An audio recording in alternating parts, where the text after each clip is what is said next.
2011 की जनगणना के अनुसार उत्तर प्रदेश की कुल जनसंख्या 19,98,12,341 यानी तकरीबन 20 करोड़ के आसपास है। लेकिन इनमें अनुसूचित जनजाति के लोगों की संख्या मात्र 11,34,273 है, जो कि कुल जनसंख्या का मात्र 0.06% ही है। इन आंकड़ों के अनुसार उत्तर प्रदेश की जनसंख्या में एसटी कैटेगरी यानी अनुसूचित जनजाति के लोगों की भागीदारी नाम मात्र की ही है। लेकिन फिर भी उत्तर प्रदेश में कई प्रकार की जनजातियां निवास करती हैं। आइए इस वीडियो में गहनता से इन जनजातियों के बारे में जानने का प्रयास करते हैं। उत्तर प्रदेश की सबसे प्रमुख व सबसे बड़ी जनजाति है गोंड। 2011 की जनगणना के अनुसार गोंड जनजाति में 5,69,035 लोग थे। ये जनजाति महाराजगंज, बस्ती, गोरखपुर, देवरिया, मऊ, जौनपुर, आजमगढ़ और सोनभद्र जैसे पूर्वी उत्तर प्रदेश के जिलों में पाई जाती है। गोंड लोग ऑस्ट्रेलॉइड और द्रविड़ जनजाति के लोग होते हैं। इसी कड़ी में अगला नाम आता है थारू जनजाति का। थारू उत्तर प्रदेश की प्रमुख जनजातियों में से एक है। इस जनजाति के लोग उत्तर प्रदेश के तराई क्षेत्र जैसे गोरखपुर, महाराजगंज, लखीमपुर, श्रावस्ती, बहराइच आदि जिलों में निवास करते हैं। उत्तर प्रदेश के अलावा ये लोग उत्तराखंड और बिहार के कुछ जिलों में भी पाए जाते हैं। थारू लोग मूलतः किरात जनजाति के वंशज माने गए हैं। ये लोग कद में छोटे, पीले वर्ण के और चौड़े मुखमंडल वाले होते हैं। थारू जनजाति के लोगों का प्रमुख भोजन मछली और चावल होता है। भोजन के अलग अलग समय को अलग नामों से पुकारा जाता है, जैसे सुबह के नाश्ते को कलेवा, दोपहर के भोजन को मिजनी और शाम के भोजन को बेरी कहा जाता है। थारू जनजाति में मदिरा का सेवन भी बहुत किया जाता है और ये लोग चावल से निर्मित एक विशेष प्रकार की मदिरा का सेवन करते हैं, जिसे जाड़ कहा जाता है। इस जनजाति के लोग संयुक्त परिवार में रहते हैं और इस जनजाति में बदला विवाह का चलन होता है। बदला विवाह में बहनों के आदान प्रदान से विवाह संपन्न होते हैं। हालांकि यह प्रथा अब तेजी से समाप्त हो रही है। थारू लोगों में विधवा विवाह की भी पद्धति है। विवाह के समय विधवा का पिता जो भोज देता है उसे लठभरवा कहा जाता है। थारू लोग हिंदू देवी देवताओं की ही पूजा करते हैं। इनमें महादेव, भैरव और काली आदि इनके प्रमुख आराध्य होते हैं। थारू लोग जादू टोना पर भी विश्वास करते हैं और दीपावली का पर्व ये एक शोक की तरह मनाते हैं। ये लोग पीपल के वृक्ष और गाय की भी पूजा करते हैं और होली के पर्व पर स्त्री पुरुष सभी मदिरा पान करते हैं। थारू जनजाति को शिक्षित करने के लिए लखीमपुर खीरी में एक महाविद्यालय की स्थापना भी की गई है। हम उत्तर प्रदेश की एक और जनजाति बुक्सा या भुक्सा के बारे में जानेंगे। बुक्सा जनजाति उत्तर प्रदेश के बिजनौर जिले में निवास करती है। ये जनजाति जिन क्षेत्रों में पाई जाती है उन्हें बुक्सार कहते हैं। बुक्सा जनजाति के लोग कद में छोटे और मध्यम व चौड़ी मुखाकृति वाले होते हैं।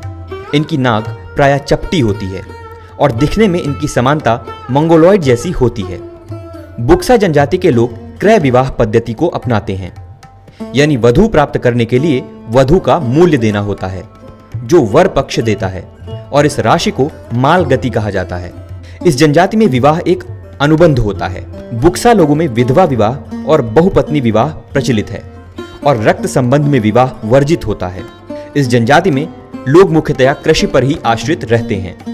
इस जनजाति में शादी, विवाह, तलाक और लेन देन के मामले आपसी पंचायत में ही निपटाए जाते हैं। बुक्सा जनजाति में चामुंडा देवी की पूजा प्रमुखता से की जाती है। इसी कड़ी में अगला नाम आता है खरवार जनजाति का। खरवार उत्तर प्रदेश के मिर्जापुर, सोनभद्र, देवरिया, बलिया और चंदौली जिलों में पाए जाते हैं। इस जनजाति के लोग खासकर पुरुष शरीर में बलिष्ठ होते हैं और इनकी स्त्रियां भी कद काठी में पुरुषों की भांति ही बलिष्ठ और बहादुर होती हैं। खरवार जनजाति के लोगों की वाणी में कर्कशता होती है। यह जनजाति कर्मा नाम का एक परंपरागत नृत्य करती है। वनसंती, दूल्हा देव, घमसान, गुराई आदि इनके प्रमुख देवता होते हैं।